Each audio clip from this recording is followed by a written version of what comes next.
நம்ம பார்க்குறோம் தானியேல் புத்தகத்துல நபுக்கத்நேசர் அரசர் அவர் அந்த நகரத்தையே கட்டுகிறார். ஒரு நாள் காலையில அவர் மொட்டை மாடியில இருந்து அந்த நகரத்தை பார்க்கிறார். பார்த்ததுமே அவருக்கு ஒரு இருமாப்பு ஏற்படுகிறது, ஒரு அகந்தை ஏற்படுகிறது. யாரு? நான் பெரியவர், நான் விஐபி. தன்னை ஒரு இறைவனாக கூட நினைத்துக் கொள்கிறார். ஏனென்றால் இந்த நகரத்தை உருவாக்கியவன் நான். அந்த அகந்தை வந்ததுமே உங்களுக்கு தெரியும், அங்கே அழிவு ஆரம்பித்து விடுகிறது. யாருக்கு ஒரு அகந்தை வருகிறதோ அழிவும் ஆரம்பித்து விடும். ஆனால் தானியேல் இறைவனோடு ஒன்றித்திருக்கிறார், சரணடைந்த நிலையிலே இருக்கிறார்.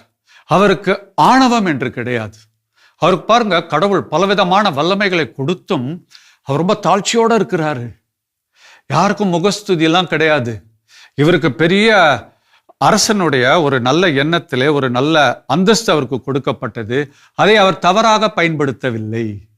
அவரு தனக்கு பதவி வேணும் என்பதற்காக அரசன் முன்பாக மண்டியிடவில்லை. இறைவனுக்கு முன்பாக மட்டும்தான் அவர் மண்டியிட்டார். இறைவன் சொல்வதை மாத்திரம்தான் கேட்பேன் என்று மிக தெளிவாக கூறினார். ஆகவே அவருக்கு ஆணவம் கிடையாது, அகந்தை கிடையாது. அவர் முகமுடி அணியவில்லை. அவரு திறந்த மனதோடு இருக்கிறார்.